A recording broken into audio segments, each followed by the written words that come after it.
வெபும் தொலைக்காட்சி நேயர்களே, மீண்டும் ஒரு நிலைக்கும் நிமிடங்கள் நிகழ்ச்சியிலே உங்களை சந்திப்பதில் நான் மகிழ்ச்சி அடைகின்றேன். வணக்கம். வழமை போல நம்முடைய மறையினுடைய சில உண்மைகளை பற்றி, புனிதர்களை பற்றி அறிந்து கொள்வதற்காக கலையகத்திற்கு வந்திருக்கிறார்கள் என் பிள்ளைகள். வணக்கம் பிள்ளைகளே. வணக்கம். அன்பான பிள்ளைகளே, உங்களுக்கு ஒவ்வொரு வாரமும் நான் நம்முடைய மறையினுடைய உண்மைகளை, புனிதர்களை பற்றி சொல்லித் தருகின்றேன். அதன் அடிப்படையிலே இந்த வாரமும் உங்களுக்கு நம்முடைய முக்கியமான ஒரு புனிதரை பற்றி சொல்லித்தரவிருக்கிறேன். என்ன புனிதரை பற்றி ஃபாதர் நீங்கள் நாங்கள் பார்க்க போகிறோம்? நாங்கள் இன்றைய நாளிலே புனித தோமா, இவரை புனித தோமஸ் என்றும் அழைப்பார்கள். எனவே தோமையார் என்றும் அழைக்கிறார்கள். எனவே இந்த புனிதரை பற்றி நான் உங்களுக்கு சொல்லித்தர விரும்புகின்றேன். ஃபாதர், இவர் ஒரு திருத்தூதரா? இவர் இயேசுவினுடைய 12 திருத்தூதர்களில் ஒருவர். இயேசுவால் தெரிந்து கொள்ளப்பட்டவர். இவரை சொல்லுகிறார்கள் இயேசுவினுடைய உறவினராக இருந்திருக்கலாம் என்று கருதுகிறார்கள். பிலிப்பினால் இவர் இயேசுவுக்கு அறிமுகப்படுத்தப்பட்டார் என்கின்ற ஒரு கருத்தும் இருக்கிறது இந்த தோமையாருக்கு. ஃபாதரோட பிறப்பும் இளமை பருவமும் பற்றி கொஞ்சம் குறிப்பிட. இவருடைய பிறப்பை பற்றி சொல்லுவதாக இருந்தால், இவர் கிறிஸ்துவுக்கு பின் 1ஆம் நூற்றாண்டிலே கலிலேயாவிலே, பலஸ்தீன தேசத்திலே கலிலேயாவிலே இவர் பிறந்திருக்கலாம் என்று கருதப்படுகிறது. அது மாத்திரமில்லாமல் இவருடைய பெற்றோர் செய்து வந்த, தந்தையார் செய்து வந்த தொழிலையை இளமையிலே இவர் செய்திருக்கிறார். அதாவது தந்தையார் படகு கட்டும் தொழில்தான் செய்து வந்திருக்கிறார். எனவே அதை இவர் செய்து வந்திருக்கிறார். அத்தோடு இவர் நன்றாக கல்வி கற்றிருக்கிறார். கல்வி திறமை கொண்டவர் என்கின்ற ஒரு குறிப்பும் இருக்கிறது. அதே வேளையிலே தச்சு தொழிலும் செய்து வந்திருக்கிறார். இவர் கொஞ்சம் கட்டடக்கலையிலே கொஞ்சம் கட்டடக்கலை அறிந்தவராகவும் இவர் இருக்கிறார். இவருடைய பெயருக்கு அரேமிய மொழியிலே தோமா என்கின்ற பெயருக்கு இரட்டையர் திதிம் தோமா என்றுதான் இவரை அழைக்கிறார்கள். திதிம் என்பது ட்வின், இரட்டையர். அந்த இரட்டையர்னு சொன்னால் இவர் ஒரு ஆள், இன்னொரு ஆள் இருக்க வேண்டும். அது சகோதரியோ அல்லது சகோதரனாக இருக்கலாம் என்ற ஒரு கருத்தும் இருக்கிறது. இதுதான் அவருடைய அந்த இளமை பருவத்தை பற்றி நாங்கள் சொல்லுவதாக இருந்தார். ஃபாதர், இவர் எதற்கு புனிதராக அழைக்கப்படுறாரு? இவர் நான் உங்களுக்கு விளங்கப்படுத்துகின்ற பொழுது நான் உங்களுக்கு சொல்லுவேன். இவர் இந்தியாவுக்கு புனிதர். அதே வேளையிலே கட்டிடக் கலைஞர்களுக்கு இவர் புனிதராக இருக்கிறார். இவருடைய விழாவை நாங்கள் ஆடி மாதம் 3ஆம் திகதி கொண்டாடுகின்றோம். ஆனால் இவருடைய இறப்பு நாள் டிசம்பர் மாதம், மார்கழி மாதம் 21ஆம் திகதி. ஆனால் சில இடங்களிலே 21ஆம் திகதி, மார்கழி மாதம் 21ஆம் தேதியும் விழா கொண்டாடப்படுகிறது. ஆனால் பெரும்பாலாக ஜூலை மாதம் 3ஆம் தேதி இவருடைய விழா கொண்டாடப்படுகிறது. ஃபாதர், நீங்கள் சொன்னீங்க தானே இவர் இந்தியாவில் பணி செஞ்சார். அப்போ இந்தியாவில் இவர் மேற்கொண்ட பணிகள் ஏதாவது இருக்கா ஃபாதர்? ரைட். அதற்கு முன்னுக்கு நாங்கள் விவிலியத்திலே இவரை பற்றி ஒழுங்காக நாங்கள் வருவோம். விவிலியத்திலே இவருடைய பணிகள் அவற்றை பற்றி பார்ப்போம். பார்த்தோம்னு சொன்னால் அன்பான பிள்ளைகளே, இவரிடம் இருக்கின்ற இவருக்கு சொல்லுவார்கள் சந்தேக தோமா என்று. ரைட். ஏன் இவரை சந்தேக தோமா என்று அழைத்தால் அது விவிலியத்திலே ஒரு சான்று இருக்கிறது. ஆனால் இவருடைய ஒரு கொள்கை இருந்தது. எந்த ஒரு விடயத்தையும் நன்றாக அலசி ஆராய்ந்து அதனுடைய உண்மையை அறிந்ததன் பின் அவர் தன்னுடைய சந்தேகத்தை தீர்த்து கொள்ளுவார். உண்மையை உண்மையாக இறுதி வரைக்கும் ஏற்றுக்கொள்ளுவார். அந்த வர்க்கத்தை இவர் சேர்ந்தவர். சொன்ன செப்டிக் என்று சொல்லுவார். எனவே அந்த வர்க்கத்தை இவர் சேர்ந்ததனால் இவர் ஒன்றின் மீது உண்மையான தீர்க்கமான அறிவை பெற்று அதனுடைய உண்மைத்தன்மையை அறிந்து அதை விசுவசிக்கிற ஒரு மனிதன். எனவே தான் விவிலியத்திலே இவர் அதைத்தான் இயேசுவின் உயிர்ப்புக்கு பின்னுக்கும் பயன்படுத்துகின்றார். அதன் அடிப்படையிலே நாங்கள் பார்த்தோமாக இருந்தால் அன்பான பிள்ளைகளே, நற்செய்தி நூல்களிலே ஒத்தமை நற்செய்தியிலே தோமாவை பற்றி குறிப்பிடப்படவில்லை.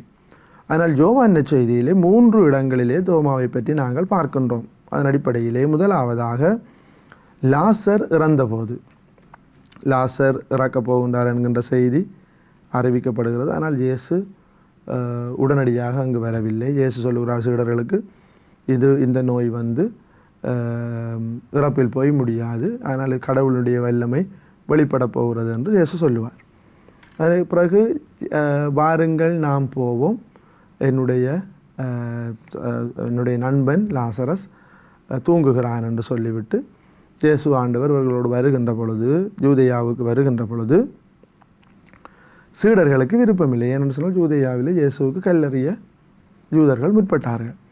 எனவே சீடர்கள் சொல்லுகிறார்கள், நீர் அங்கே போக வேண்டாம், இப்பொழுதுதான் உம்மை கொல்ல தேடினார்களே என்று சொல்லுகின்ற பொழுது திதிம் தோமா அவர்களிடம் சொல்லுவார், நாமும் செல்வோம் அவரோடு இறப்போம். விளங்குகிறதானே? நாமும் செல்வோம் அவரோடு இறப்போம் என்கின்ற அந்த இயேசு மீது அவர் கொண்டிருக்கிற அந்த உறுதியான விசுவாசத்தையும் பற்றையும் அவர் சொல்லுகிறார். இது முதலாவது. இரண்டாவது, இறுதி இரவு உணவின் போது இயேசு ஒரு உரையாற்றுகிறார்.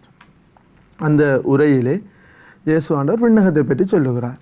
பரலோகத்தை பற்றி இயேசு ஆண்டவர் சொல்லுகின்ற பொழுது தோமா அவரிடம் கேட்பார், நீர் எங்கே போகின்றீர் என்றே எங்களுக்கு தெரியாது, ஆனால் போகின்ற இடத்துக்கான வழி தெரியும் என்று சொல்லுகிறீரே, அப்படி என்று சொல்லுகிறார். அதன் பிறகு இயேசு அவர்களுக்கு சொல்லுவார், வழியும் உண்மையும் வாழ்வும் நானே, என் வழியாய் என்று எவரும் தந்தையிடம் வருவதில்லை என்கின்ற அந்த உண்மை இயேசுனுடைய வாயிலிருந்து புலப்படுவதற்கு தோமாவினுடைய இந்த முக்கியமான கேள்வி காரணமாக இருக்கிறது. இரண்டு இடத்திலும் அவர் பாருங்கள், முன்னுரிமையாக கேட்ட அந்த கேள்வியும் அவருடைய கூற்றினாலும் விசுவாச உண்மைகள் வலுப்பெறுகின்றன. மூன்றாவதாக, இயேசு இறந்து உயிர் தழுந்து முதலாக சீடர்களுக்கு காட்சி கொடுக்கின்ற பொழுது தோமா அங்கே இருக்கவில்லை, அவர் வெளியே போய்விட்டார். இதில் இருந்து பாருங்கள், அனைவருமே அங்கே ஒன்று கூடி பயத்தினால் இருக்கிற பொழுது தோமா அங்கே இல்லை. அப்படி என்று சொன்னால் அவர் ஒரு துணிந்த மனிதனாக இருந்திருக்க வேண்டும், அல்லது வேறு ஏதாவது விடயங்களுக்காக வெளியே போயிருக்கலாம், நமக்கு தெரியாது. ஆனால் யூதர்களுக்கு பயந்து அனைவரும் இருக்கின்ற பொழுது இவர் இருக்கவில்லை. ஆனால் அந்த நேரத்தில் இயேசு வருகிறார், அவர்களுக்கு வாழ்த்து சொல்லிவிட்டு சென்று விடுகிறார். ஆயினும் சீடர்கள் வீட்டுக்குள்ளே தான் இருக்கிறார்கள். தோமா வருகின்ற பொழுது இவர்கள் இந்த உண்மையை சொல்லுகிறார்கள். ஆனால் தோமா அதை நம்பவில்லை. நம்பாமல் இருக்கிறதுக்கு கணக்க காரணங்கள் இருக்கலாம். சில வேளையில் இயேசுவை கண்டால் இவர்கள் வெளியே போய் இருக்க வேண்டும், ஆனால் இன்னும் உள்ளுக்கு தான் இருக்கிறார்கள் இல்லையா? அப்படியான காரணங்கள் இருக்கலாம். ஆனால் தோமா சொல்லுகிறார், நான் அவரை பார்த்து, நான் இயேசுவை பார்த்து அவருடைய கைகளில் ஆணிகளால் ஏற்பட்ட தழும்பை பார்த்து அதில் என் விரலை விட்டு அவர் விழாவில் என் கையை இட்டாலன்றி நான் நம்ப மாட்டேன் என்று சொல்லுகிறார். அவருடைய விரலை பார்க்கணும், அதில் விரலை விடணும், அதே வேளையில் நான் அவருடைய விழாவை பார்க்க வேண்டும், அதில் என் கையை விட வேண்டும் என்று அவர் சொல்லுகிறார். 8 நாட்களுக்கு பின் இயேசு தோன்றுகிறார். இயேசு அவருக்கு தம்மை காண்பிக்கிறார். அந்த நேரத்திலே, என் ஆண்டவரே என் தேவனே, நீரே என் ஆண்டவர், நீரே என் கடவுள் என்கின்ற விசுவாச சத்தியத்தை அங்கே சொல்லுகிறார். இந்த விசுவாச சத்தியம் ரோமை அரசனுக்கு பயன்படுத்தப்பட்ட விசுவாச சத்தியம். விளங்குறதா? இதை ரோமை பேரரசனுக்கு தான் மக்கள் சொல்லி வந்தார்கள். ஆனால் அதை உண்மையாகவே இயேசு ஆண்டவரை கடவுளாகவும் ஆண்டவராகவும் நினைத்து முதலாக சொல்லிய பெருமை தோமாவுக்கு தான் உரியது. அது மாத்திரமே, அவருடைய கல்லறையிலே இந்த வசனம் தான் எழுதப்பட்டிருக்கிறது, என் ஆண்டவரே என் தேவனே என்கின்ற வசனம் தான் எழுதப்பட்டிருக்கிறது. அது மாத்திரமில்லாமல் இன்றைக்கும் நாங்கள் எங்களுடைய திருவழிபாட்டிலே பூசையிலே என் ஆண்டவரே என் தேவனே என்று தான் நற்கருணை உயர்த்துகின்ற பொழுது, கிண்ணத்தை உயர்த்துகின்ற பொழுது நாங்கள் சொல்லுகின்றோம். இவை எல்லாவற்றிற்குமே அடிப்படையாக அமைந்தது புனித தோமாவினுடைய அன்றைய நாள் விசுவாச சத்தியம். அவர் தீர்க்கமாக இதுதான் உண்மை என்று அறிந்து கொண்டார், அதிலே அவர் நம்பிக்கை கொண்டார், அதை விசுவாசமாக அவர் வெளிப்படுத்தினார். இதுதான் அந்த தோமாவினுடைய நற்செய்திகளிலே இருந்து நமக்கு கிடைக்கின்ற தரவுகள். அது மாத்திரமில்லாமல் இயேசு ஆண்டவர் உயிர்த்தெழுந்து மீண்டும் ஒரு முறை திபேரியா கடலருகிலே காட்சி கொடுக்கின்ற பொழுது அங்கே யோவானும் பேதுருவும் அதே வேளையிலே தோமாவும் இருந்ததாக நற்செய்தி சான்றுகள் நமக்கு கூறுகின்றது. இவர் செய்த புதுமைகள் ஏதாவது இருக்கா ஃபாதர்? ரைட். இப்போ நாங்கள் இந்தியாவுக்கு வருவோம். ரைட். அப்போ நீங்கள் முதல் கேட்ட கேள்வி இந்தியாவுக்கு. இப்போ இந்தியாவுக்கு என்னென்று தோமா வந்தார்? இயேசுவினுடைய இறப்பு, உயிர்த்தெழுதல், விண்ணேற்றத்திற்கு பிறகு இவர்களுடைய பணி விஸ்தரிக்கப்படுகிறது. எனவே யார் எங்கே செல்ல வேண்டும் என்று சீட்டு போடப்படுகிறது. சீட்டு போடுகின்ற பொழுது அந்த பெயர் இவருக்கு இடம் எங்கே விழுகிறது? இந்தியாவுக்கு விழுகிறது. நம்முடைய அயல் நாடு இந்தியாவுக்கு இவருடைய பெயர் விழுகிறது. ஆனால் இந்தியாவுக்கு போவதற்கு தோமையாருக்கு விருப்பம் இருக்கவில்லை. தூரம் என்பதனால் அவர் அதை தட்டி கழிக்க பார்க்கிறார். இதே வேளையிலே பலஸ்தீனாவுக்கு இந்தியாவிலே இருந்து ஒரு அரசன், இந்தோ பார்த்தி நாட்டின் அந்த இடத்தினுடைய அரசனான கொண்டபோரஸ் என்கின்ற அரசன் தன்னுடைய ஊழியன் ஒருவன், அவருடைய பெயர் ஹப்பான் என்கிறவரை பாலஸ்தீன தேசத்துக்கு அனுப்பி வைப்பார். அங்கே சிறந்த கட்டட கலைஞர் ஒருவரை அழைத்து கொண்டு வந்து தன்னுடைய அரச மாளிகையை அமைக்குமாறு. இந்த வேளையிலே இந்த ஹப்பான் என்பவருக்கு இயேசு ஆண்டவர் காட்சியிலே தோன்றி தோமாவை இந்தியாவுக்கு அழைத்து செல்லுமாறு கூப்பிடுகிறார். ஏன்னால் தோமாவுக்கு கொஞ்சம் போல கட்டிடக்கலை தெரியும், விளங்குதான், தெரிந்திருந்தது. எனவே அங்கே அழைத்து செல்லுமாறு சொல்லுகிறார். அதன் அடிப்படையிலே தோமா இந்தியாவுக்கு வருகிறார். இந்தியாவுக்கு வந்து அவர் இந்தியாவுக்கு அந்த இடத்துக்கு வருகிறார். அந்த துறைமுகத்திற்கு பெயர் முசிறி துறைமுகத்திலே வந்து கிறிஸ்துவுக்கு பின் 52வது ஆண்டிலே வந்து இறங்குகிறார். இறங்கி அரசனினுடைய மாளிகைக்கு செல்லுகிறார். அங்கே சென்று அரசனிடம் அந்த மாளிகையை கட்டுவதற்கான பணத்தை பெற்றுக்கொள்கிறார். பணத்தை பெற்றுக்கொண்டு போனவர் தான் திரும்பி வரவில்லை.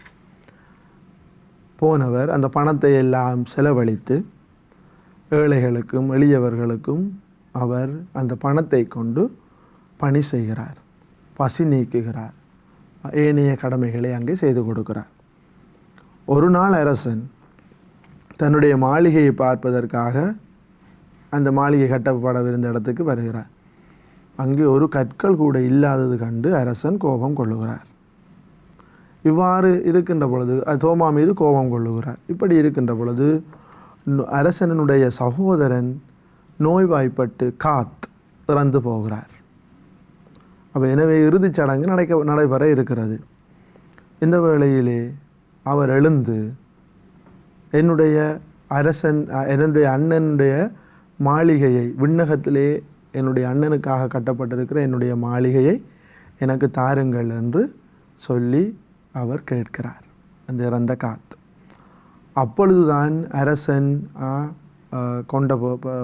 கொண்டபோரஸ் அறிந்து கொள்ளுகிறார், பூலோகத்திலல்ல, இந்த உலகத்திலல்ல, மாறாக தோமையார் மாளிகை கட்டி இருக்கிறார், பரலோகத்திலே என்னுடைய செல்வங்களை எல்லாம் ஏழைகளுக்கு கொடுத்து இன்று எனக்கு ஒரு மாளிகை பரலோகத்திலே இருக்கிறது என்று அவர் உணர்ந்து கொள்ளுகிறார். இதன் பின் அரசன் மனம் மாறி திருமுழுக்கு பெறுகின்றார்.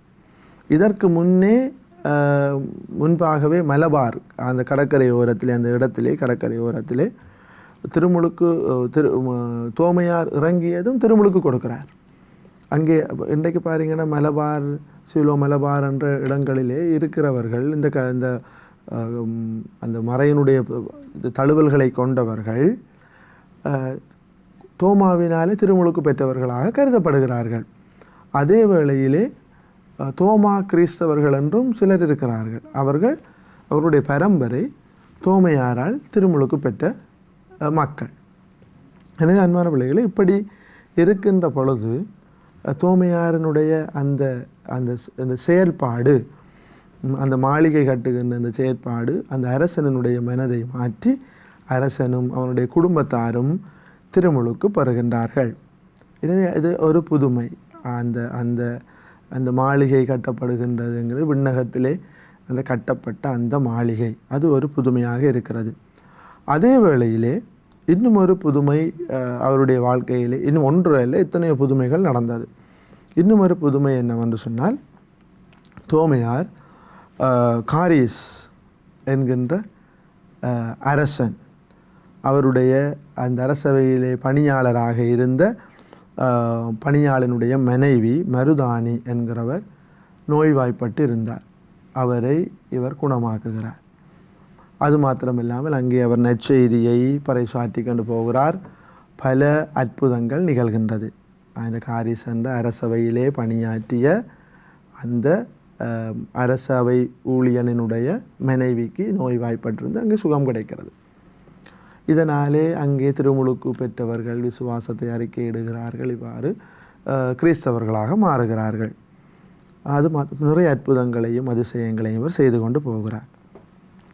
அந்த இடத்து அரசன் மஸ்டாயின் என்பவனுடைய மனைவி தெரேசியா, சரிதானே?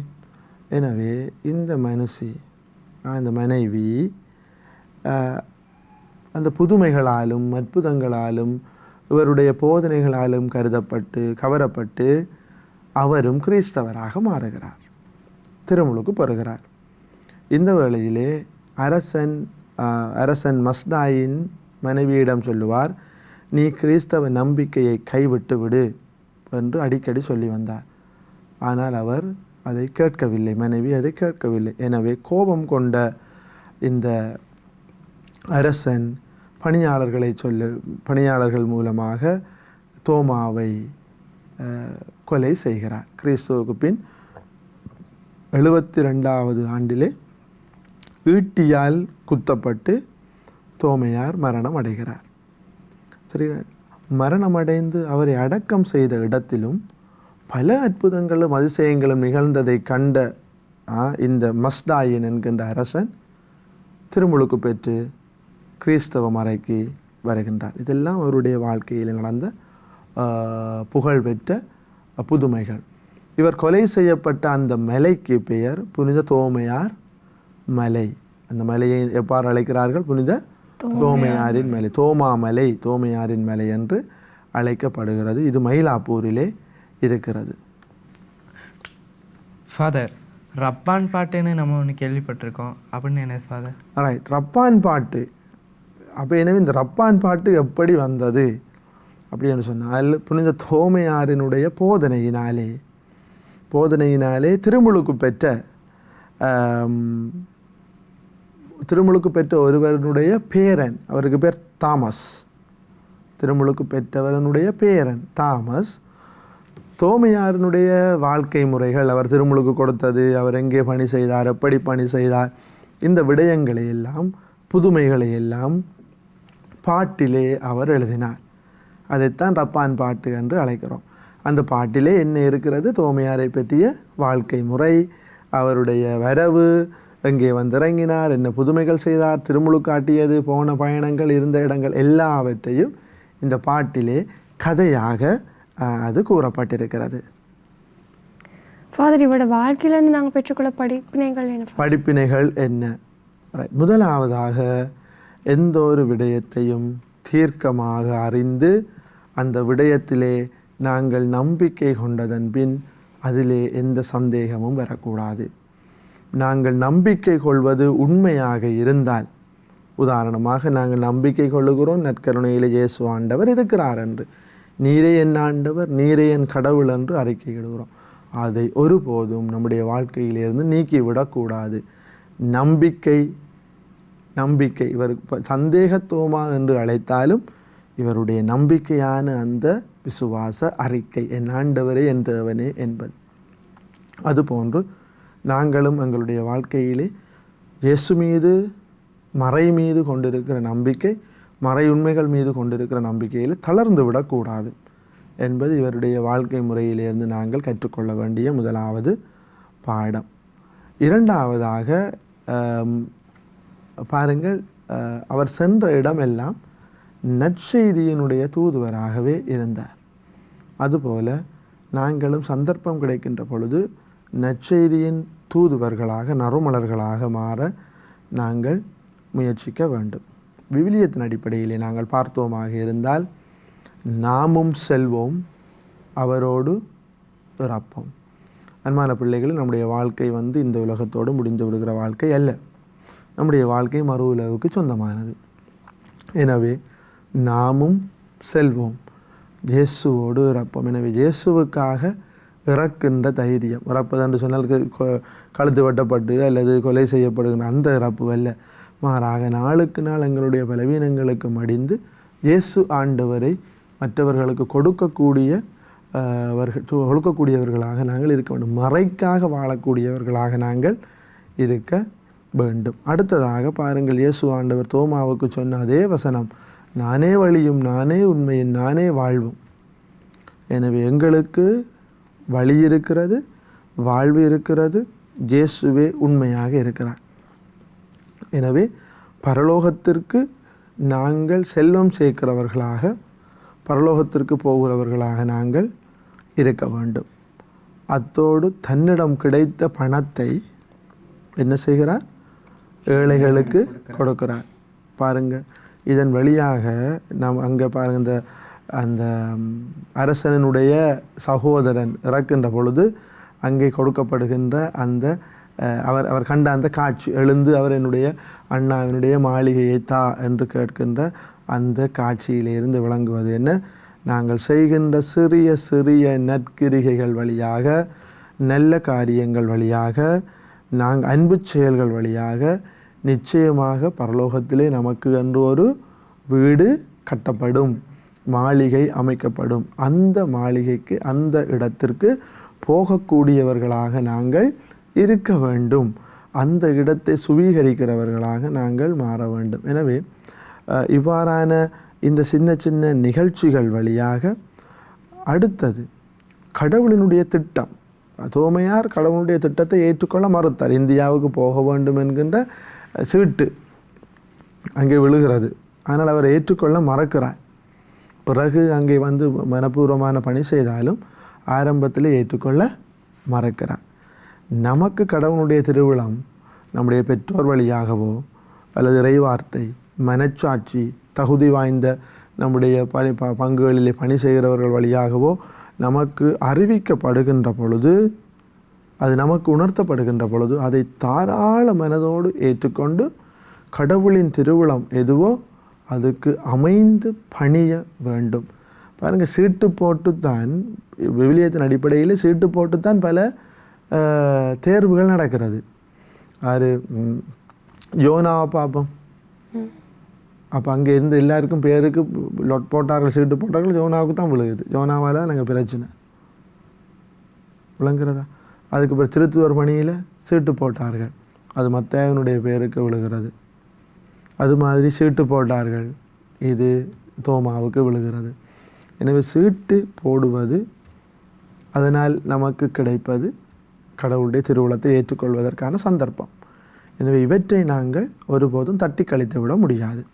எனவே அன்பான பிள்ளைகளே, நாங்கள் ஜூலை மாதம் ஆடி மாதம் 3ஆம் தேதி புனித தோமையாருக்கு விழா எடுக்கின்ற பொழுது இவர் அறிவித்த விசுவாச சத்தியம், இவர் கேட்ட கேள்விகளுக்கு இயேசு சொன்ன பதில், நாமும் அவரோடு சென்று அவரோடு இறப்போம் என்கின்ற இவருடைய வார்த்தைப்பாடு, இவற்றின் வழியாக நாங்களும் ஆற்றல் பெற்று உறுதி பெற்று நாளாந்த நம்முடைய கிறிஸ்தவ வாழ்க்கையிலே ஆண்டவருக்கு உரிய பிள்ளைகளாக வாழ்ந்து இறுதியிலே ஆண்டவரனுடைய மகிமையை பறைசாற்றுகிறவர்களாக மாறிட நாங்கள் முயற்சி செய்ய வேண்டும். விளங்கியிருந்தானே? எனவே அன்பான பிள்ளைகளை, மீண்டும் ஒரு நிலைக்கும் நிமிடங்கள் நிகழ்ச்சியில் இவ்வாறான ஒரு நன்மையான காரியங்களை புனிதர்களை பற்றி அறியும் வரை உங்களிடமிருந்து நான் விடைபெறுகின்றேன். நன்றி, வணக்கம். நன்றி ஃபாதர்.